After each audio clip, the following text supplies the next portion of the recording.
Collect vegetable and fruit peelings, juice scraps, tea leaves and tea bags, coffee grounds, dead flowers, etc. in a bag.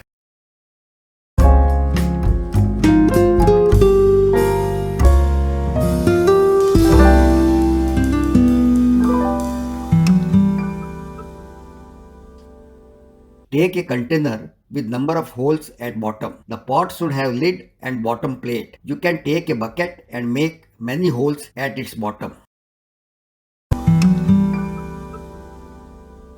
Add a thin layer of soil to prevent ants entering from bottom holes. Add a 2-inch layer of green ingredients you collected in the bag.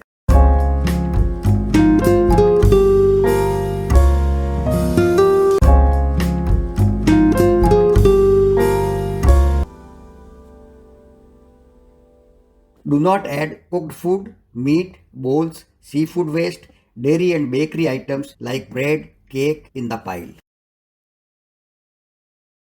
Next, add a 3-inch layer of brown ingredients like dry leaves, straw, cardboard, shoebox, wood ash, wood chips, shredded newspaper, vacuum cleaner dust, human and animal hair, etc.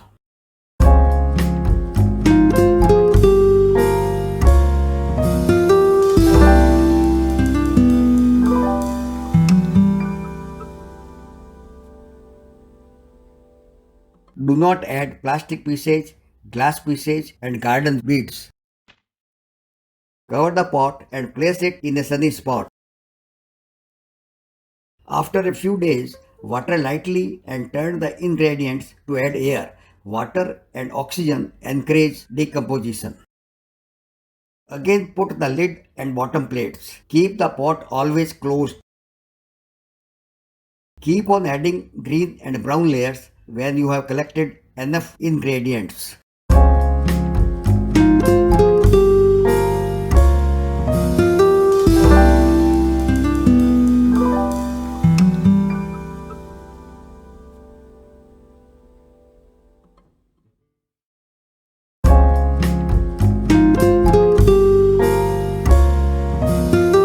Fill the second pot when first is full. Periodically turn the ingredients of the first pot and add some water if dry. The compost will be ready in 6 to 10 months. To speed up composting, chop ingredients to smaller size. Add brown things like dry leaves and newspaper clippings more.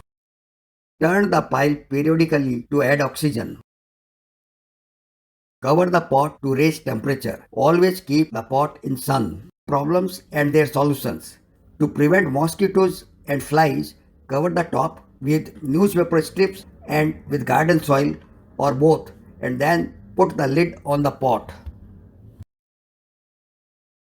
If your compost smells, it means it is too wet or there is not enough air in the pile. Increase the dry ingredients and turn your compost. Partial decomposition. Give more time to fully decompose. Partially decomposed compost also benefits the soil, so you can use it.